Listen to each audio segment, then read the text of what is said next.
Niki kigiye gukurikiraho nyuma yuko Joseph Kabila Kabange wayoboye Congo imyaka 18 ubagashinjwa gukorana Alliance Fleuve Congo M23 bivuzwe yuko ageze igoma hakurikiyeho iki?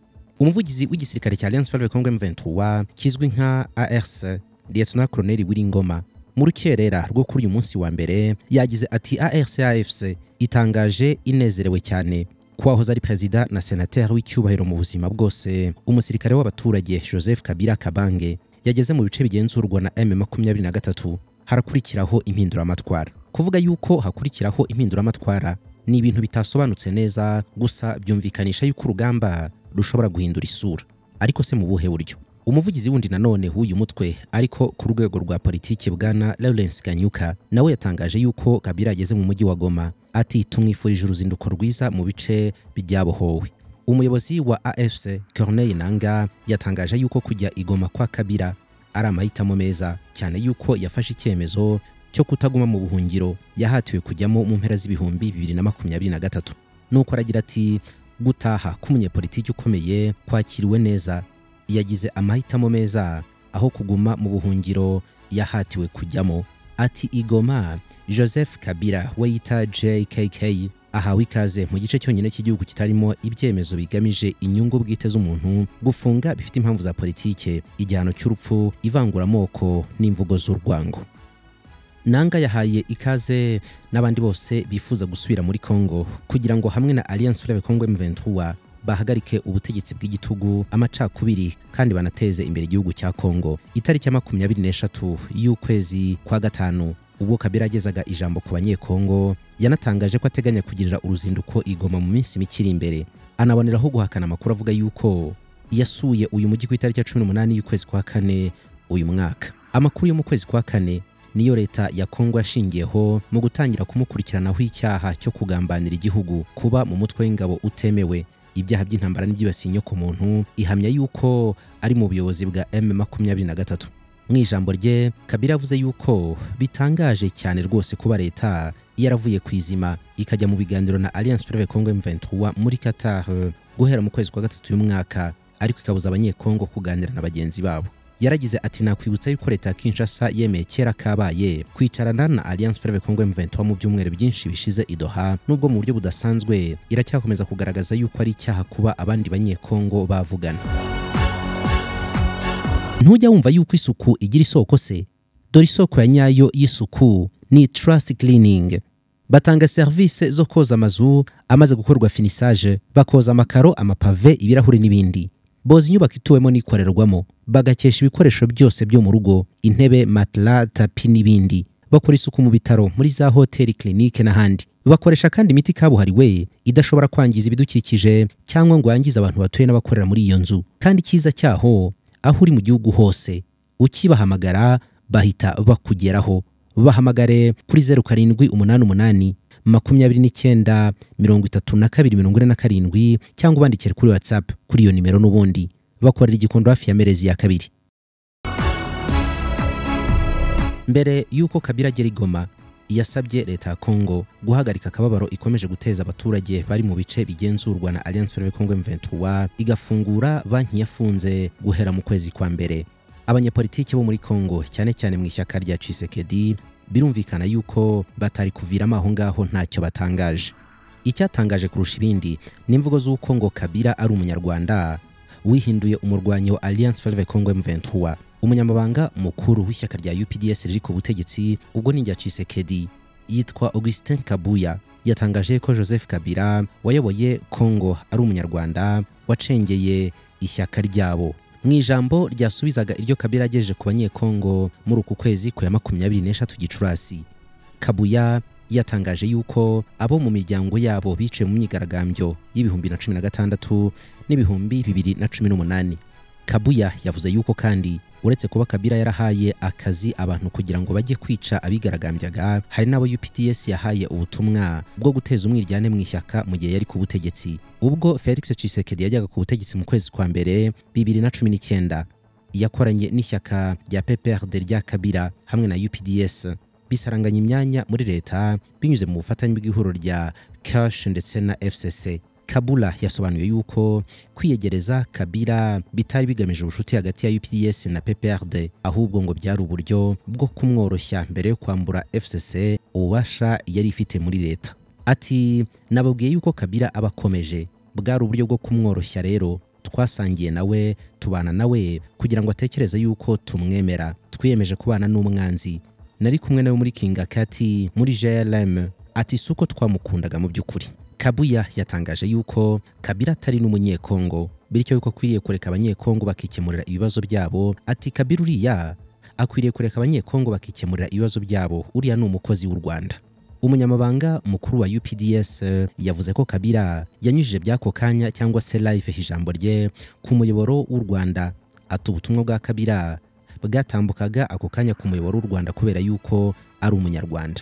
Gusa ibyo Kabuya avuga ntabwo ari ukuri, kubera yuko ikigo cy'igihugu cy'itangazamakuru RBA ntabwo aricyo cyatambukije byako kanya ijambo rya Kabila, ahubwo ryatambutse ku muyoboro mushya wa YouTube witwa Reconstruire RDC. Kwambura ubwenegihugu abanyekongo batavuga rumwe hashingiwe ku mpamvu z'ibinyoma ni turufu leta ya Kongo ikunze gukoresha. Nubwo yaje kwisubiraho, yanavugaga yuko abarwanya ibihuro rya Alliance Fleuve Congo M23 atari abanyagihugu, ahubwo yuko ari abanyarwanda. Byabaga bigamije ahanini kugaragaza impamvu idakwiriye kuganira n'iryo huriro. Kuva mu kwezi kwa gatatu 2025, leta ya Kongo iri mu biganiro na Alliance Fleuve Congo M23, ibiganiro bibera muri Katari, ndetse impande zombi zanagiranye amasezerano yo guhagarika imirwano nubwo atubahirijwe. Leta ya Kongo yatangiye kwibasira Kabila bikomeye cyane nyuma yaho mu kwezi kwa kane uyu mwaka bivuzwe yuko uyu munyepolitiki usanzwe senateur w'ubuzima bwose yagiriye uruzinduko mu mujyi wa Goma ugenzurwa na Alliance Fleuve Congo M23. Kabila yatangaje yuko nta munyekongo ukwiriye kuryozwa kuganira na bagenzi be, asobanura yuko atigeze ajya muri Goma mu kwezi kwa kane. Mu rukerera rw'uyu munsi kuwa mbere, Alliance Fleuve Congo M23 yatangaje ko uyu munyepolitiki ari bwageze muri uyu mujyi imuhani ikaze. Ariko rero reka batangire kumucunaguza. Kabila yari yanenze bikomeye cyane ubutegetsi bwa Tshisekedi bwamusimbuye, anagaragaza yuko ahubwo mu myaka 6 ishize nta kintu n'iki na kimwe namba ubu butegetsi bwigeze bukora mu byo bwemereye abaturage cyangwa ibyo bwagombaga gukora. Kabila w'imyaka 53 yavuze ijambo mu buryo bwako kanya live kuri YouTube ku mugoroba wo kuwa gatanu ari ahantu hatazwi neza. Byari nyuma y'umunsi umwe Sena ya Kongo imukuyeho ubudahangarwa kugira ngo akurikiranwe mu nkiko. Ubutegetsi bwa Kongo burashaka kurega uyu wahoze ari perezida ibyaha by'ubugambanyi, ibyaha byo mu ntambara, bakavuga yuko afitanye imikoranire ya hafi n'inyeshyamba za M23 zifashwa n'u Rwanda zafashe imijyi myinshi mu burasirazuba bwa Kongo. Leta ya Kongo iracyavuga yuko izi nyeshyamba n'ubundi zifashwa n'u Rwanda. Kabila wari ku butegetsi hagati y'ibihumbi 2001 n'ibihumbi 2019 yavuze yuko yari yaracecetse kubera ko yumvaga ubumwe bw'igihugu buri mu byago. Ikibazo rero ni ukumenya mu by'ukuri kigiye gukurikiraho. Abasesenguzi bamwe bavuga yuko urubanza urwo ari rwo rwose rwa Kabila rushobora guhungabanya igihugu kurushaho, kirwana n'umutwe w'inyeshyamba wa M23 guhera mu bihumbi 2012. Ubutegetsi bwa Tshisekedi ntibwasubije ku mugaragaro kuri iri jambo ryo mu Gifaransa rya Bwana Kabila.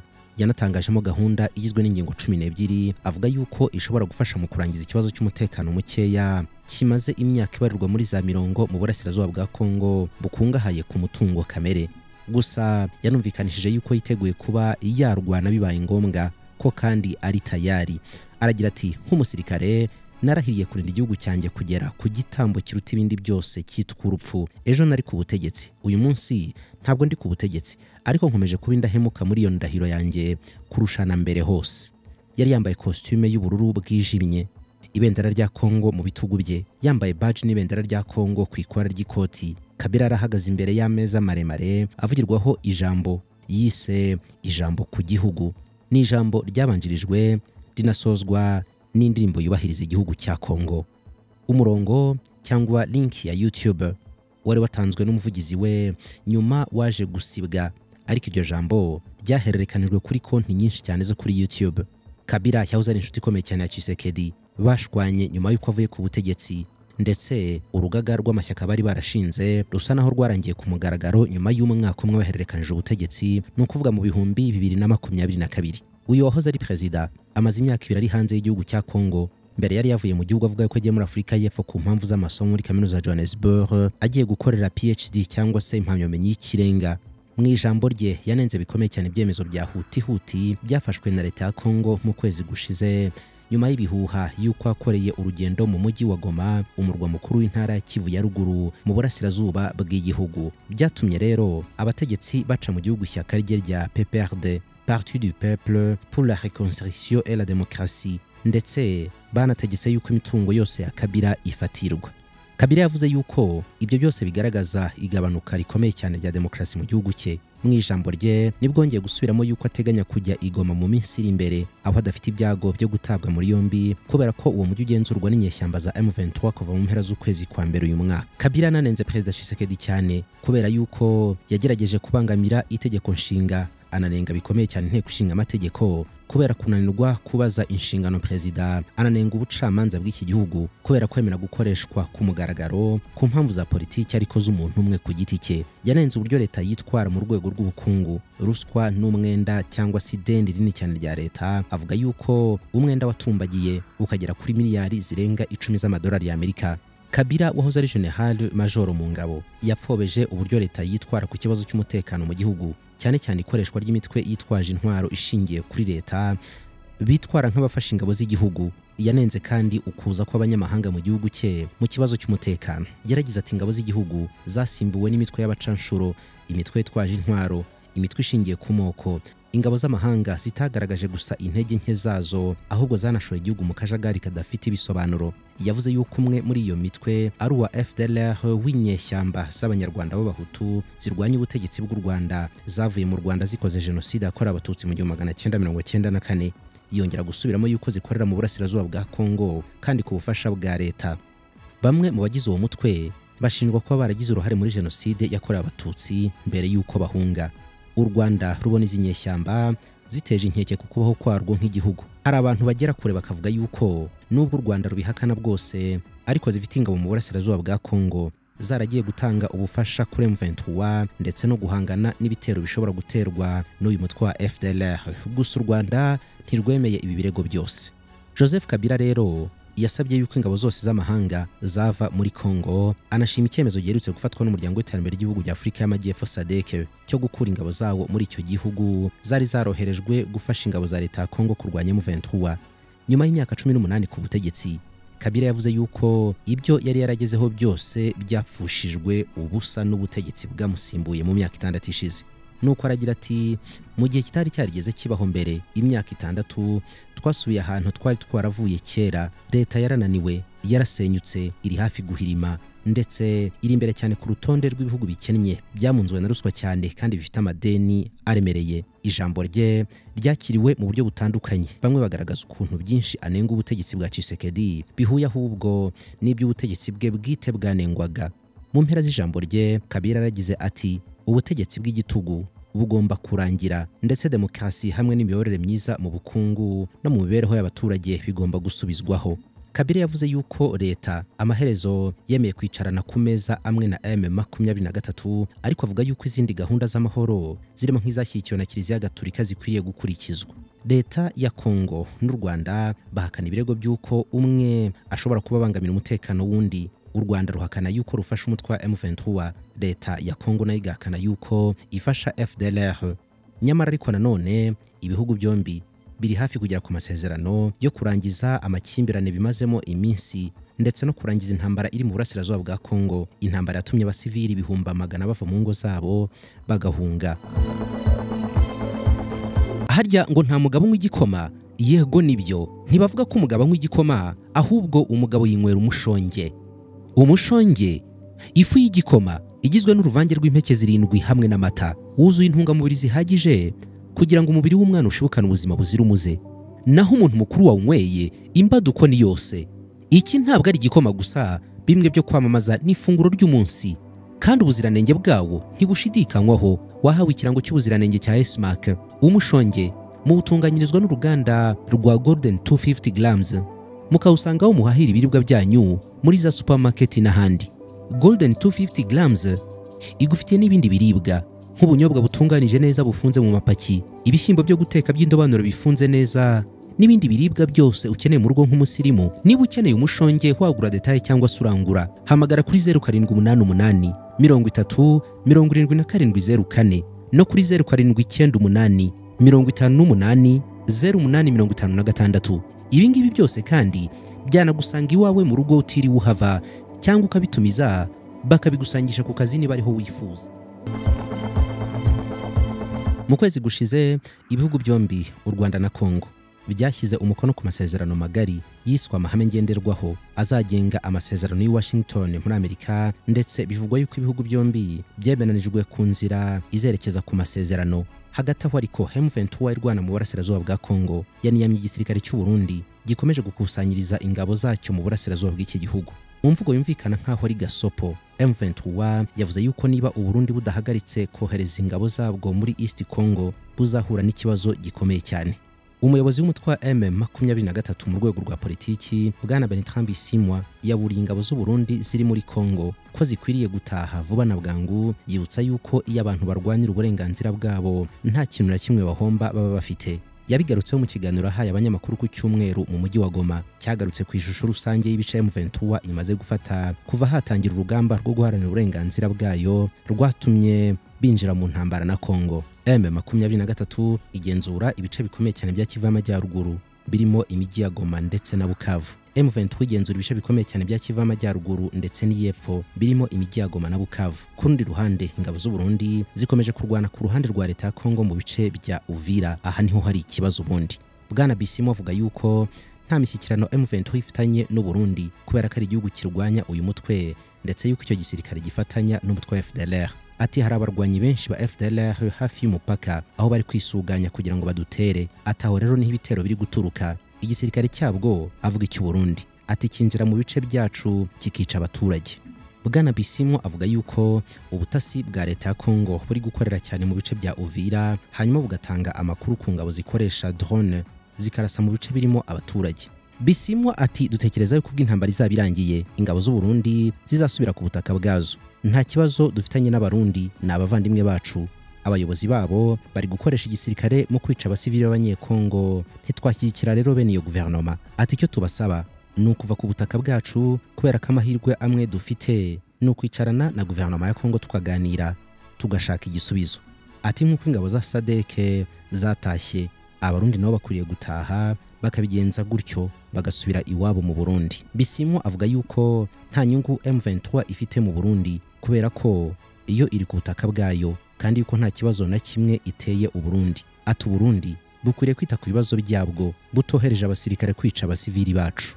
Bisimwo avuga yuko mbere yuko Burundi bwinjira muri iyi ntambara yahuye na perezida wabwo Evariste Ndayishimiye amusobanurira ukuntu ibintu bimeze. Icyo gihe ngo Ndayishimiye yabwiye Bisimwa yuko intambara ya M23 imeze nk'iyo CNDD-FDD yanyuzemo. Ati yavuze yuko ari akarengane katumye bafata intwaro. Ati hanyuma rero ni ukubera iki ari gukora ibyo yigeze kurwanya. Ati reka nkwibutse hamwe n'izindi guverinoma i Burundi, mu Rwanda no muri Uganda. Ati hose bagiye ku butegetsi nyuma y'ibihe byo guhezwa. Ati barwanyije akarengane baragatsinda. Museveni umunsi umwe ari Kinshasa yigeze kuvuga yuko we na Kagame bagiye ku butegetsi nyuma yo kurwanya ihezwa. Ati yatanze umuburi icyo gihe ko abahejwe uyu munsi bashobora guhaguruka ejo. Ati ubwo nibwo butumwa duha Kinshasa rero. Iyo abantu bahejwe nta kintu usanga bahomba, ntacyo baba bafite, barwana nta kwitangira kugira ngo babeho. Nibyo turi gukora uyu munsi. Hashize iminsi mu misozi ya Uvira hari imirwano ikomeye cyane hagati ya M23 n'ingabo za leta zifatanije n'iz'u Burundi. FDLR na Wazalendo nazo zari muri iyo mirwano. Ni imirwano yabereye mu bice bya Rugezi muri territoire ya Fizi muri Kivu y'Amajyepfo n'ahandi. Bisimwa yatanze uyu muburo mu gihe perezida w'u Burundi waheruka kugirira uruzinduko i Kinshasa agahura na mugenzi we wa leta ya Kongo Tshisekedi Felix.